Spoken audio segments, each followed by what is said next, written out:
Entonces, nos encontramos en las ruinas con... ¿Cómo te tengo que llamar? Carolina. ¿Y cómo te presentarías? Me gusta autopercibirme como una pendeja trans. Soy poeta, militante de la corriente política y social La Colectiva. Tengo 18 años. Soy de Entre Ríos, de Diamante Entre Ríos. Y eso, me gusta escribir desde la manera en la que me posiciono en este mundo como un adolescente trans. Me gusta escribir sobre el amor trans travesti. Me gusta escribir sobre nuestros cuerpos negados, nuestros cuerpos prohibidos. Me gusta hablar sobre nuestra sexualidad negada, de nuestro amor también al que fuimos negadas todas. Eso soy yo. Has tenido un primer acto de desarraigo, ¿no? Porque no sos entrerriana, sino que te fuiste hacia Entre Ríos.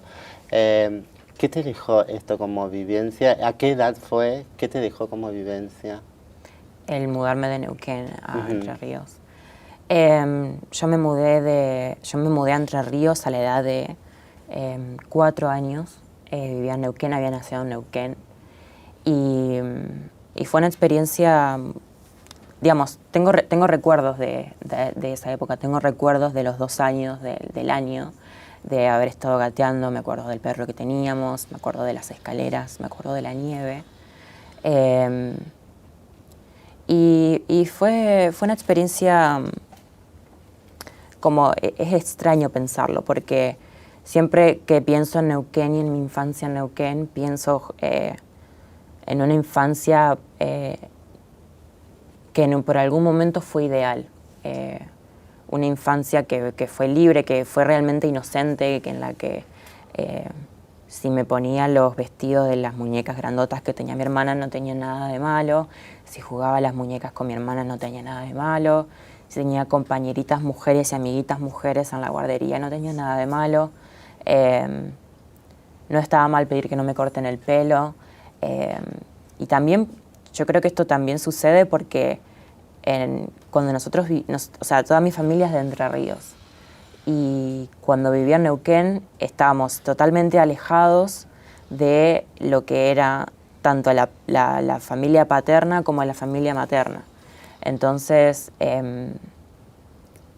poniéndome a pensar y hacer como un retroceso de qué es lo que cambió cuando nos mudamos a Entre Ríos, y tiene todo que ver con eso, de haber tenido familiares que por ahí no les gustaba tener un sobrinito o un nieto que era putito o que era marica, digamos. Por supuesto que una sobrina trans no existía en esa época. En el imaginario social ese concepto no existía bajo ningún punto de vista. Entonces era esto de mi sobrinito, y así, en el hito, porque no es un sobrino, porque no es un varoncito como cualquier otro. No es un sobrino, es un sobrinito, porque está ahí como en la mitad, en el medio. Y sí, yo creo que también la influencia de mi familia sobre mis padres tuvo mucho que ver en la imposición de los roles de género y las cosas que yo tenía que cumplir sobre lo que decía la sociedad sobre nosotros, digamos, sobre las personas que portamos determinados genitales. Sí, para mí esa es la mayor razón por la que se me empezó a decir que no me podía dejar el pelo largo y que yo tenía que empezar a tener amigos varones y que no podía seguir jugando con muñecas. Eso, y eso. Vos, yo valoro mucho a través de toda mi vida, ¿no? Y los lugares que he recorrido y sobre todo las trabas, las amigas que he ido conociendo, fui viendo que yo era como la mosca blanca, la excepción a la regla, por esto mismo, ¿no? Porque en mi casa, yo tuve una infancia, en mi casa, en el barrio, en la escuela, medianamente no era violenta, claramente no era violenta. Y si sucedía algo del orden de lo violento, no era que no le sucedía a Daniel, a mi amigo, o a Gilda, mi amiga. Nos sucedían cosas, nos agredimos los niños a veces. Pero papá y mamá, yo les valoro mucho el coraje de haberse tragado un sapo por no poderme decir nada respecto a mi magricones, ¿no? Después hay un tiempo de inflexión en la adolescencia donde sufren, pero ¿qué es lo que más le valoras a tu papá y a tu mamá en esta instancia, ¿no? Casi objetivamente, como funciones paternas y maternas? ¿Qué hicieron ellos que te hace quererlos, respetarlos? Y especialmente creo que la situación, la secuencia que hizo que cambiara la mirada que tenía sobre mis padres fue cuando yo empecé a transicionar, o más bien, cuando yo tengo un acercamiento a estos nuevos conceptos para mí en el momento, de lo que significaba ser trans o travesti, que ya había sido después de la identidad de género, de la sanción de la identidad de género, que yo les digo a ellos, les transmito, les exteriorizo cómo me estaba sintiendo. Si bien hubo los primeros días, los primeros meses, como un cuestionamiento o una falta de entendimiento sobre el tema, que es absolutamente entendible por la sociedad en la que todos vivimos, lo que más respeto de ellos, la secuencia que más me hizo respetarlos, fue en el momento en el que yo pasé por un proceso tan duro, tan oscuro en mi vida, de principios de anorexia y autoflagelación, por un montón de cosas que estaban pasando. Imagínate en la psiquis de una persona trans de 13 años, digamos, que ya venía con traumas de la primaria y una psicóloga que le decía que las cosas no eran así, que no existía sentirse mujer, en un mundo que te dice que por más que si tenés determinados genitales, entonces sos esa cosa y no se puede cambiar. Entonces estaba pasando por ese momento, y cuando ellos me vieron realmente quebrar y sufrir en ese cuerpo en el que estaba viviendo, fue en el momento en el que dijeron: mi hija está sufriendo y nosotros tenemos que hacer algo al respecto. Y si mi papá o si mi mamá o si mis hermanos o si mis cuñados o mis cuñadas dicen algo al respecto, que se jodan, porque mi hija está sufriendo y mi hija está primero. Y ahí te abrazaron. Y ahí me abrazaron y lloramos los tres. ¿Te gusta jugar? Sí. ¿Te puedo invitar a jugar? Juguemos juntas mientras... ¿Viste? Me estaba preguntando al ver todo lo que hay tirado entre estas ruinas, que conozco casi todos los elementos, no creo que haya algo que no conozca. Vos, por tu edad, debe haber muchas cosas que no conozcas de esta tecnología, ¿verdad? No, sí, conozco todo, pero por ahí entendería si alguien de mi edad no conociera, pero como me gustan mucho las cosas vintage, tengo un amor por lo vintage. Es cierto. Cierto que te gusta el vintage. Sí. Me preguntaba, mirá qué jodida que soy, me preguntaba por la palabra, me sonó siempre a francesa, vintage. Vintage, debe Y en ser. realidad es inglesa, de raíz inglesa, y se pronuncia vintage. Y yo te... sí, vintage. Y... pero explícanos por qué, ¿qué pensás que te gusta? ¿El vintage es como lo viejo, no tan viejo? Sí, exactamente. Digamos, todo el siglo pasado. Yo creo, pues sabes que yo conozco muchas personas trans y travestis que tienen como un amor, un aprecio, un cariño por lo vintage, por lo viejo, por la estética más que nada. Y yo no sé las otras personas trans que conozco por qué será, pero yo creo que también tiene que ver con una cuestión de por ahí como representar esas estéticas que no pudimos,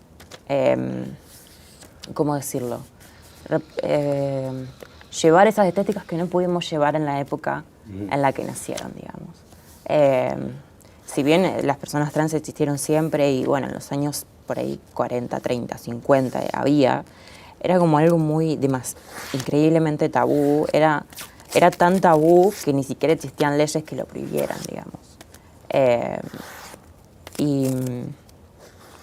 Y por lo general se hacían a escondidas. Entonces me parece como que está bueno esto por ahí de vestirse como ponerse ruleros y salir con los rulitos y pintarse la boca de rojo y ponerse una pollera tableada y una camisita como en los años 50 y llevar esas cosas que por ahí las compañeras de los años 40 nunca pudieron llevar.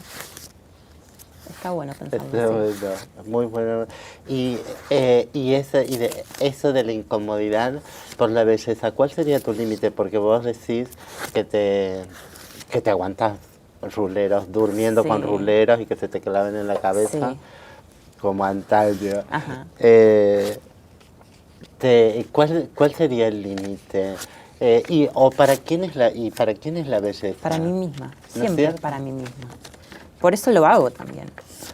Tampoco, digamos, el límite está cuando empiezo a lastimarme a mí misma. Si yo veo que un día me encuentro el rulero con todo el pelo envuelto en la almohada, y ahí me voy a decir, bueno, para un toque, te estás arrancando los pelos. Pero sí, siempre es por una misma. Yo creo que el límite también está en el día que yo lo empiezo a hacer por alguien más. Ahí es cuando voy a parar. Ahí es donde voy a parar. Nunca lo hice por alguien más, nunca lo hice por impresionar a alguien más. Y yo creo que eso también tiene mucho que ver con mi cuerpo también, porque por ahí muchas compañeras sí lo hacen por alguien más. O sí lo hacen para alguien más. Digamos, esto de tratar de feminizar lo más posible un cuerpo como para tratar de sobrevivir lo más que se pueda en la calle. Y yo tengo el privilegio de que si yo un día no me pongo rulero, si no me maquillo y me pongo cualquier cosa, a mí la gente no me va a perseguir. No me va a parar la policía, ni me van a gritar nada, ni me van a golpear, ni me van a asesinar, ni voy a sufrir un crimen de odio. Una persona que no me conoce y no sabe quién soy. Porque tengo ese privilegio, digamos, de poder zafar. Es un privilegio que muchas chicas trans de la nueva generación gozan.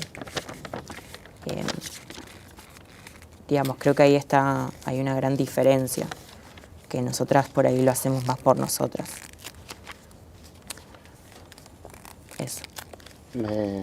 Me parece que es algo, un aprendizaje que ha costado mucho, pero en definitiva y finalmente ha logrado aprender, digamos, que nos empecemos como a cuidar. Los cuidados de repente a lo largo de mi trayecto de vida han cambiado, desde usar muchísima silicona y querer tener un cuerpo súper voluptuoso. Claro, yo no siento la necesidad de inyectarme aceite de avión, por ejemplo, que es algo que por ahí tus compañeras sí tuvieron que hacer. No solamente por trabajo, porque para prostituirse tenían que hacerlo, sino también para sentirse bien ellas mismas, ¿no? Sí, para conseguir la seguridad. Yo cuando me hice las tetas y a los 2 días, o sea, para no dormirme, las chicas me decían, salí con nosotras, no vayas a trabajar ni nada, pero anda al boliche esperando, así no te dormís, porque podía aparecer con todas la silicona desparramada por todo el cuerpo. Y me cruzo el boliche entonces, y en el camino venía de frente un pibe que clavó la mirada en mis tetas y casi se le van las manos por tocarme, y como no pudiendo creer esa imagen. Y a mí realmente me conmocionó mucho el poder que empezaba a tener, que me di cuenta que empezaba a tener a partir de nada, de tener un par de tetas, unas curvas diferentes en mi cuerpo. Y por supuesto me dio mucha satisfacción. Pero, pero de lo poco que me hice también yo pude tener elementos de evaluación como para elegir hasta dónde, ¿no?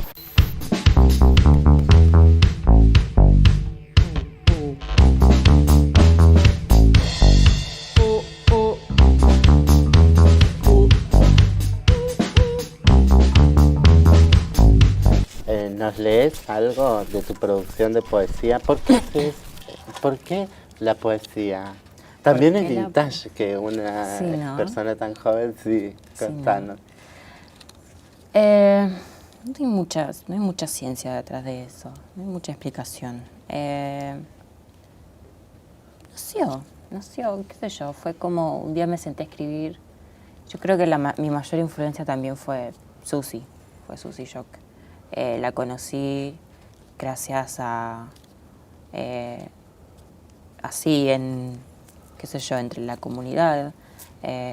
Y me impactó mucho su poesía, me impactó mucho ver un artista trans que era reconocida a mis ojos, que tenía un público, que tenía gente que quería escuchar lo que tenía para decir. Y salió. Fue como, bueno, entonces yo también quiero hacer esto. Claro, de leernos algo. Me encanta. ¿Sobre qué? Sobre el cuerpo, sobre los mismos a tu novia. Sobre mi cuerpo. Una vez tuve una remera que decía que tu primer amor seas vos misma. Uh-huh. Y me hizo acordar mucho después de tu poesía, pero reganarla. A mi primera novia, Carolina. Sí, el poema dice, hace 4 años conocí, 4 años exactamente, de manera inesperada a mi primera novia. Me miraba desde lejos. Siempre supe quién era, pero poco sabía de ella. Lentamente y sin necesidad de hablar, nos volvimos la una y la otra. Me desnudaba con la mirada mientras apreciaba mi corporalidad y hacía rastros de mis factores, mis rubios, mis facetas y las tetas. Buscaba entender para entenderse a ella también. Me canta para dormirme, me canta para calmarme. Mi primera novia era violenta porque buscaba encontrar cómo amarme bajo la sombra de árboles que ensangrentaban nuestra eterna lucha por la búsqueda del sol. Mi primera novia me declaró suya y ella se volvió de mi propiedad, sin tener nada que ver con la monogamia. Nos volvimos enteras y enteras nos volvemos. Mi primera novia recorría mis brazos y, tranquilizándome con su tacto, acariciaba mi nuca, mis clavículas, mi pecho, con el fin de darme paz. Mi primera novia lloraba al verme desnuda, susurrando que lo hago porque no comprendo el rechazo de los demás a vernos tan abiertas, tan hermosas, tan brillantes y tan nosotras. Nosotras. Mi primera novia, Carolina. Precioso. Es precioso. La teoría trans latinoamericana también se propone la pedagogía y una pedagogía particular que es a través del arte o a través de la educación popular. Y una cuestión basal es ser nuestro primer objeto de arte, o sea, absolutamente a construirnos hermosas, bellas, para nosotras, pero para nosotras mismas y para las demás personas.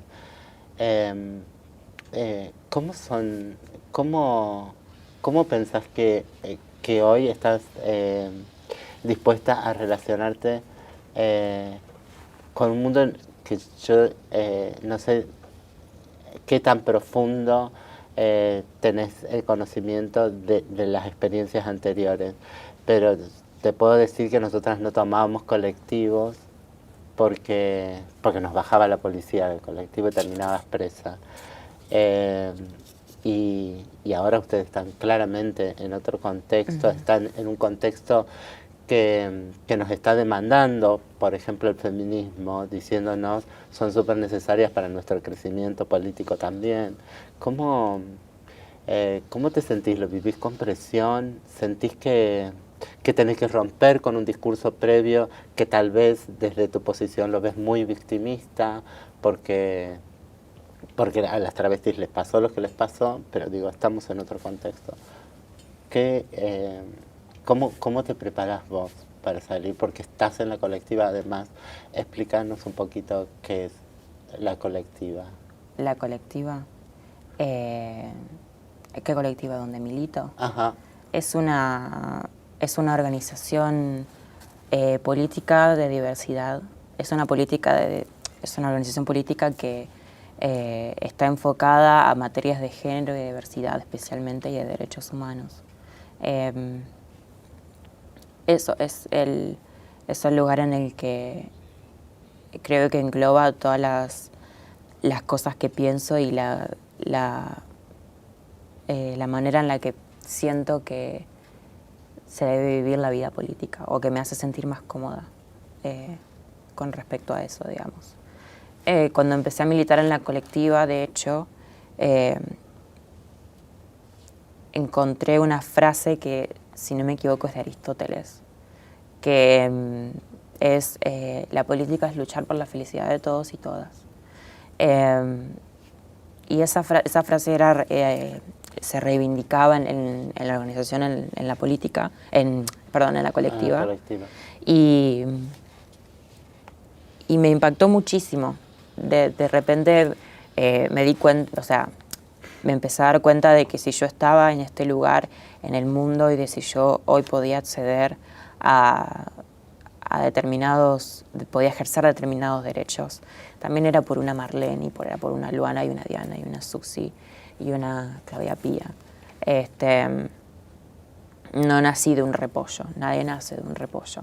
Entonces, nada de esto, empecé también como a meterme más de lleno en la política y en la militancia. Primero para continuar este legado que se me fue dejado, básicamente, a mí como persona trans que empezó a transicionar después de la identidad de género.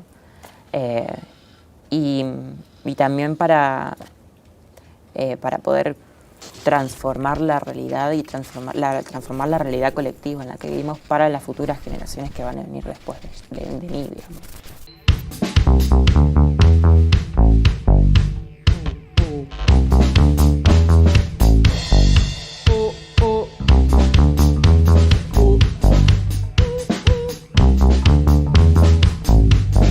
¿Qué otra poesía nos puedes regalar? Tengo una acá que tenía muchas ganas de leer ahora. Por favor. Son las 8 de la noche. En el medio del desorden, de las cabezas de telgopor, las banderas, las remeras, los pantalones, las cajas, vos y yo, y ella también, que escribe este poema. Vos y yo y la ventana que se abre con la visa del viento, en un departamento barato, el olor a comida quemada, las botellas de vino en el piso, vos y yo, las memorias de todas las veces que esto pasó, o que no pasó nada, o que quería que pasara pero ella se largaba a llorar, pero vos y yo, y el destello naranja, y las esferas vidriosas, y el calor, y tus manos, que acarician todos esos lugares que ella antes calmaba. Somos nuestra propia deformidad recíproca. Somos nuestra desconformidad conforme con nosotros mismos. Somos, más que el deseo por el otro, el deseo por uno mismo. Y cuando nos vemos. Y mientras nos besamos. Vos y yo. Las continuas reproducciones de nuestros subconscientes. Nos volvemos yo y vos.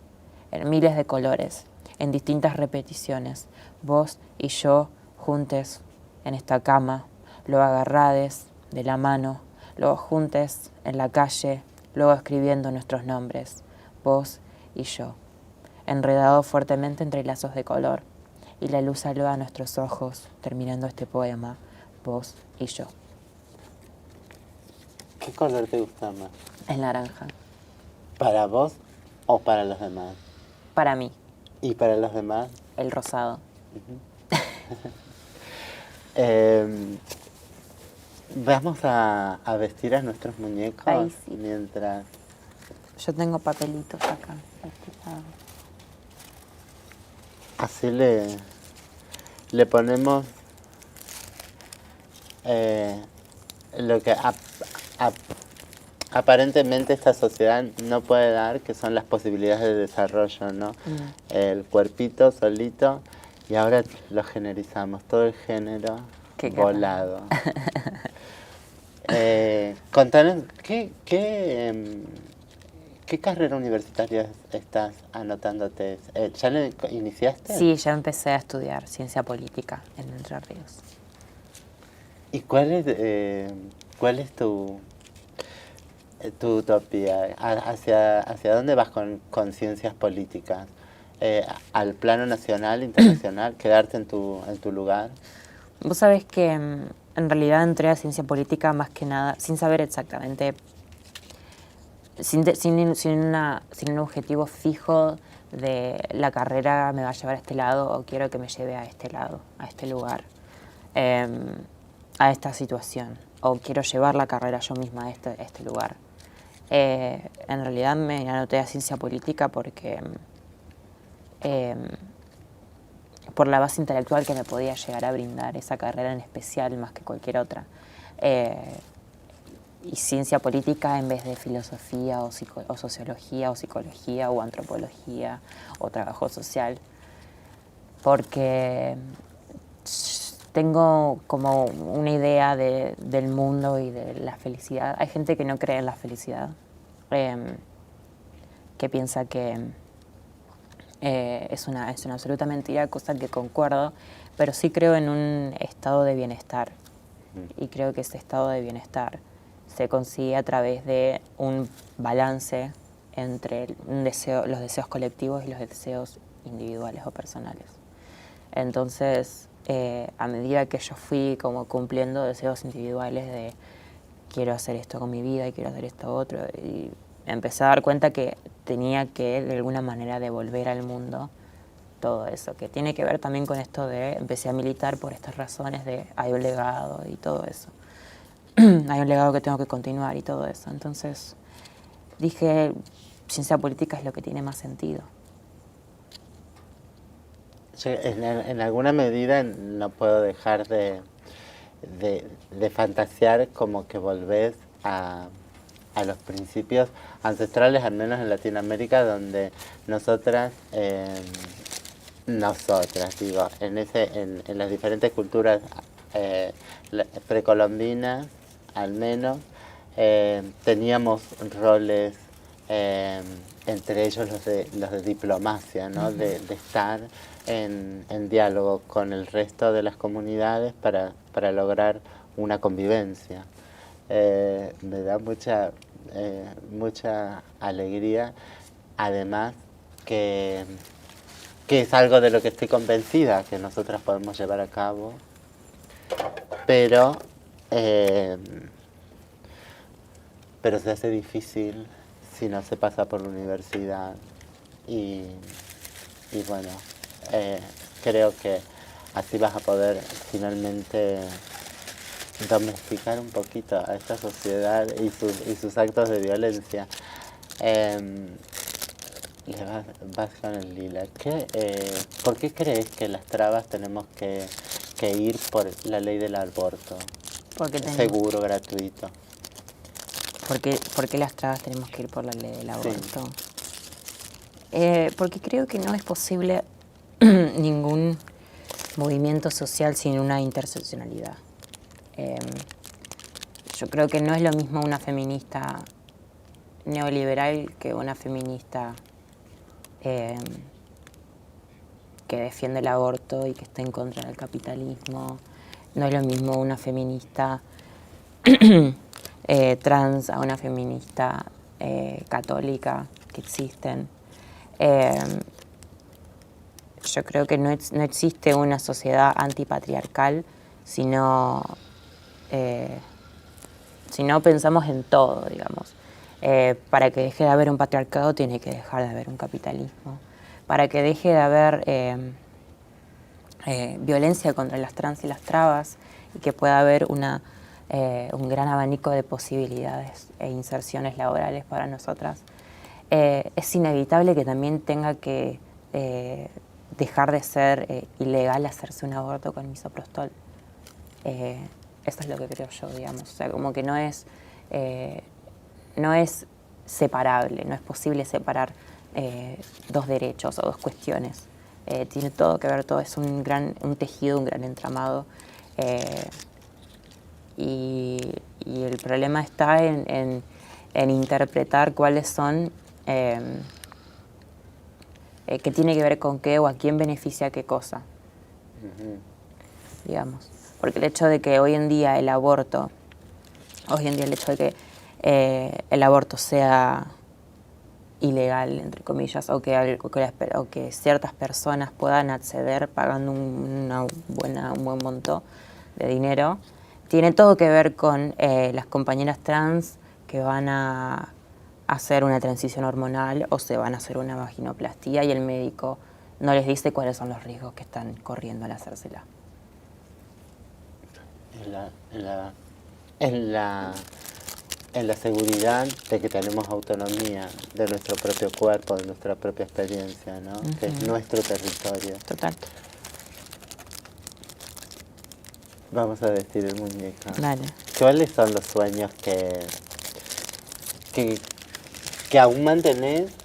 ¿Cuáles son los postergados? ¿Qué de monstruito tiene el muñeco? Así como de fuera de la realidad, ¿no? ¿Cómo, perdón? De lo fuera de la realidad, realmente, si le pudieras conceder todos los deseos. Vos sos la genia y esa es Carito niña, así. No sé, Carito niña quería tener una florería, quería vivir en Francia, es como, no se relaciona. Hay como cosas muy tiernas y cosas que no comparto con la Carito de niña, con Agustín de niño. Pero yo creo que le compraría todas las pelucas que ella quiere usar, le compraría los muñecos y ositos de peluche que a ella le gustan. No sé, hay como... es una niña que... Es difícil responder la pregunta porque si bien tenía... llegó un punto en el que ella se cansó tanto de lo que tenían para decirle que tenía que hacer, que empezó a ocupar un lugar de total conformismo, digamos, que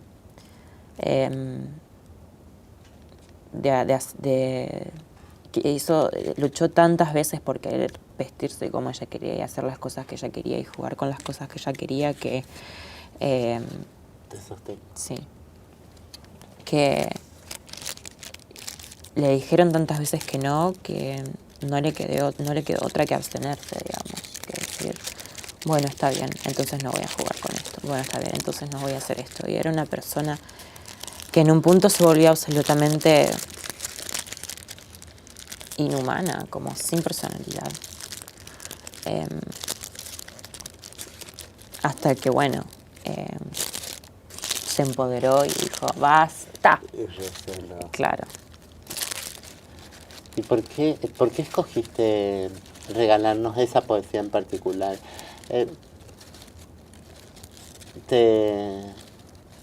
¿Vos y yo? Sí. Me parecía que estaba bueno hablar también de eso. El poema está dedicado a un chico, a mi novio actualmente. Y me parece que está bueno. durante mucho tiempo pensé de que incluso para esta nueva generación en la que estoy incluida yo, era imposible que una chica trans pudiera estar con un varón heterosexual. O incluso que existiera la posibilidad del amor con cualquier persona. Y más aún cuando se trataba de personas cisgénero.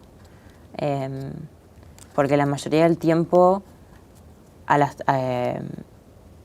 para los hombres cis somos una vergüenza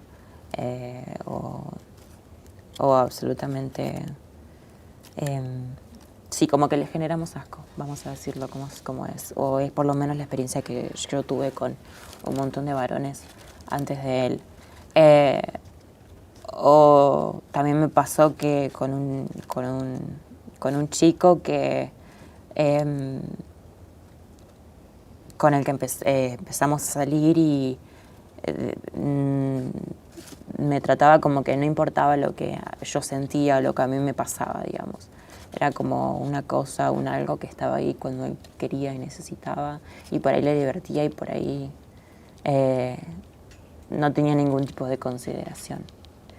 Y también me pasó con chabones que creo que en algún momento nos pasamos por esta experiencia de que somos un fetiche, somos reducidas a un fetiche, somos reducidas a nuestros genitales, a nuestros cuerpos. El amor que por ahí recibimos de este tipo de personas nunca es hacia nosotras como personas, sino hacia nuestro pene, a nuestros genitales. Entonces creí durante mucho tiempo que no era posible el amor para mí. Hasta que lo conocí a él y no sé qué se debe tampoco, porque realmente es algo que me sorprende todos los días, el hecho de que un varón como él no tenga ningún problema. Seguramente a sus posibilidades de libertad. Yo siempre pensé que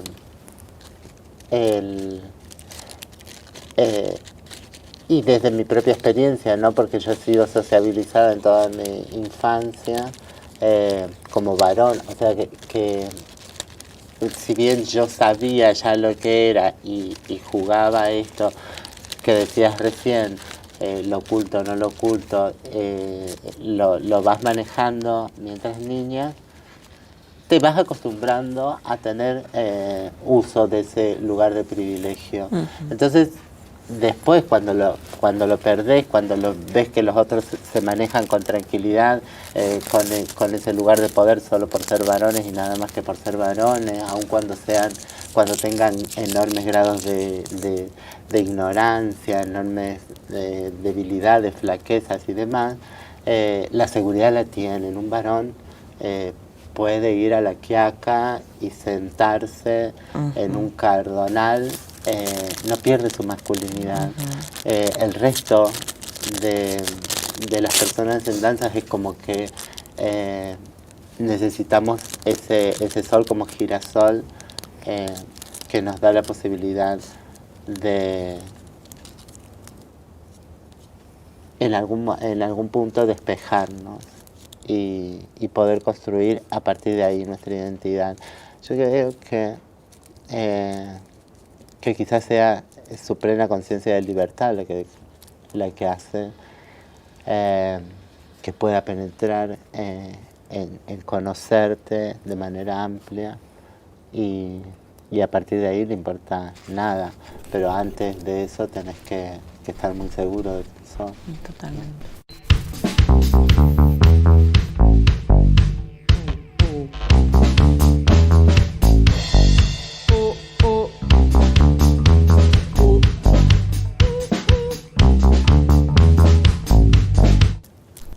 Entonces, terminando, la idea sobre la muñequita, el muñequito, ¿qué nos ponerle voz a la muñeca? ¿Qué nos diría? ¿Qué le está pasando y qué quiere? Quiere aborto legal. Nada, es una muñequita como corriendo en el aire, saltando, muy libre, volando. Muy feliz, muy colorida, muy celebrando la vida, celebrando su vida con alegría. No sé, es como, supongo que sin darme cuenta termino volviendo a esta idea que tengo de mí como en el futuro. No sé, como muy, así como, no muy vieja, pero poner a los 30, 40 años, todavía joven. Como muy colorida, muy feliz, muy en la suya, siguiendo escribiendo, siguiendo viviendo una vida plena, todavía con esta idea de seguir cumpliendo deseos colectivos, de seguir transformando la realidad y haciendo cosas por la otredad.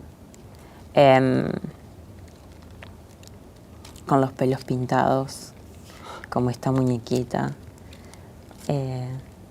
Eso. Como una señora muy capa, una doña muy capa. Eso está bueno. Que no sea la vieja de mierda, sino es una capa. La verdad que lo definiste muy bien. Regálanos otra poesía, ¿tenés? Dale. Otra.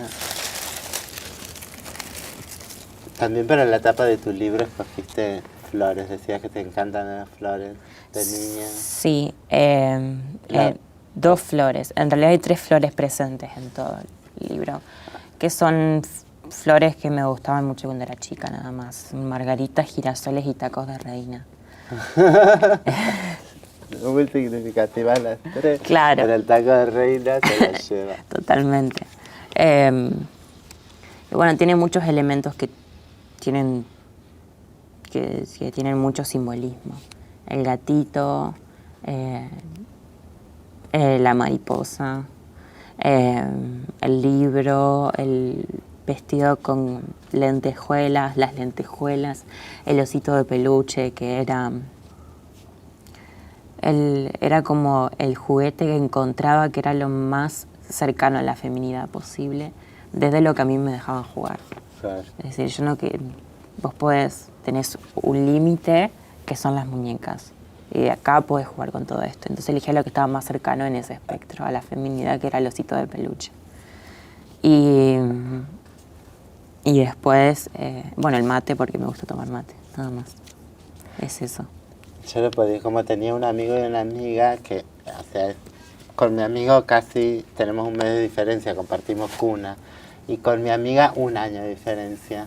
Entonces tenía la posibilidad de cambiar, se juntaban todos y había algo espectacular que me gustaba, una muñeca como cabezona petiza porque el pelo le llegaba hasta el largo y a mí me encantaba hacerla nadar y ver cómo el pelo se movía en el agua, era fabuloso.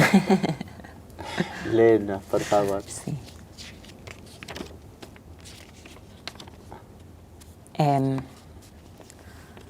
Querido Agustín, hola, soy Caro. Probablemente no sepas quién soy, ni me reconozcas, o te reconozcas, mejor dicho. Pero tranquilo, ya va a haber tiempo para amigarte con vos mismo, o debería decir con vos misma. En fin, te escribo para contarte cómo están yendo las cosas 5, 10 o 15 años después. Tranquila, estás viva. Igual no nos ha sido fácil. Sí, todavía luchamos con nuestros cuerpos, todavía dolemos, todavía lloramos desnudas. Y van a llegar momentos en los que no vas a comer, o vas a encerrarte herméticamente en tu habitación, o vas a tocarte sin cesar la barbilla y el mentón, interpretando con disforia una cualidad masculina que nadie más, salvo vos, va a encontrar. Pero quiero que sepas que tenías razón cuando decías que te gustaban nenas y nenes. Aunque lamento decirte que tu ahora femenina presencia te va a impedir siquiera acercarte a la chica que te gusta por el miedo a ser la menos mujer de las dos. Ya sé, es una estupidez, Como también es una estupidez el número de pibes que te van a decir que no, que sí, que tal vez, que qué lástima que sos trans porque haces que el mundo se ponga al revés. También va a ser estúpido lo mal que te vas a sentir por cada uno de estos varoncitos sin razón ni fundamento, ni un poco de compasión por una pendeja trans de 14 años que solamente trataba de decirles lo mucho que les gustaba. Por otro lado, sé que te estarás sintiendo sola, poco entendida, marginada, basureada, usada, y lamento decirte que eso va a seguir pasando, hasta el momento en el que te escribas esta carta. Pero con el tiempo vas a saber encontrar gente que va a estar de tu lado, y tu principal amiga vas a ser vos misma. Si todavía te sorprende verme así, sabe que eventualmente te van a empezar a caer las fichas, una por una. Te vas a empezar a acordar de cuando le sacabas los vestidos a las muñecas tamaño gigante de tu hermana y te ensalchichabas en ellos. Y así, toda apretada en prendas prohibidamente rosadas, eras feliz. Y te vas a ir acordando de todas las veces que llorabas cuando te cortaban el pelo, y llorabas, porque vos solamente querías tener el pelo largo como tu hermana, como tu mamá, como tus compañeritas. Me alegra decirte que tu sueño de actuar con algo para decir se va a hacer realidad, y vas a poder usar tu propio pelo. No va a ser necesario que uses una peluca como creías. También lamento decirte que tu sueño de abrir una florería, al menos aún, no se ha cumplido. De hecho, te sorprendería si te cuento cómo nuestra vida se ha desenvuelto.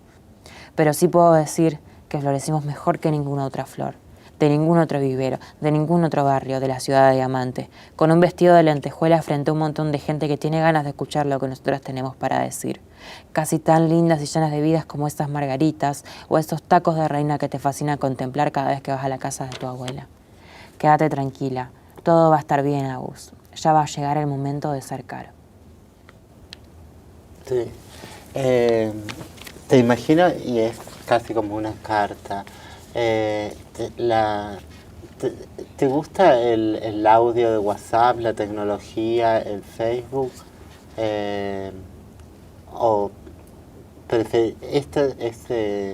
siempre hablas con vos, siempre hablas eh, con Agus o con Caro? Sí. ¿O hay otros? ¿Qué te decidió a sacarlos afuera? Porque son muy íntimos. Los escritos, Sí. simplemente la necesidad que veía en la sociedad de que de estas cosas también se hablen. De que exista ponerle un adolescente trans como yo que le esté hablando a su niño, al niño que ella también fue. De la necesidad de que haya alguien, una escritora, una autora, una poeta trans, no que no existieran en el momento, pero que existieran más, porque no había suficientes y no hay suficientes autoras trans, escritoras trans, poetas trans que hablen de sus cuerpos, que hablen del amor, que hablen de sus parejas, que hablen de sus genitales y que los nombres como tienen que ser nombrados o que los nombren como ellos los quieren nombrar, pero que los nombren. Noté eso, noté que existía esa necesidad y decidí interpretarla también. Nunca creí que iba a ser tan bien acogida, digamos, nunca creí que iba a ser recibida en Buenos Aires para tener una charla en un canal de una universidad con Marlene Guayar, pero aparentemente hay gente que también vio que esa necesidad existía en la sociedad y que yo la estaba interpretando. Así que... Es que eso es maravilloso porque cuando hablas de soledad, son tantas las soledades posibles, ¿no? Y creo que el otro no hace más que amontonarnos, ¿no? Porque sos trabas, porque sos tortas, lesbianas, maricas, las amontonamos ahí. Pero en ese amontonar a veces hay sensaciones de mucha soledad. Yo me vine escapada de Córdoba, supuestamente a la ciudad de luz, a ver cine, teatro, un montón de cosas que después no tenía con quién ir. No tenía la suficiente, no sé, valentía como para planteárselos a mis amigos o ser la jodida porque no querían. Y soportar, ¿no? soportar la frustración de que, bueno, no tengo ganas de ir y tampoco tengo el ímpetu de ir sola a ser cacheteada por todo el mundo, lo perdía. ¿Qué, qué, qué es lo, qué es lo que produce en vos ser un fenómeno? Digo, se está grabando con vos un documental, te están siguiendo en tu recorrido, eh, sos significativa en tu pueblo, en tu barrio, ahora lo vas a hacer en la universidad. Eh, ¿qué sensaciones te despierta? No sé, muchas veces, por ahí a veces siento que no lo merezco o me genera ansiedad. Y creo que eso también tiene que ver un montón con...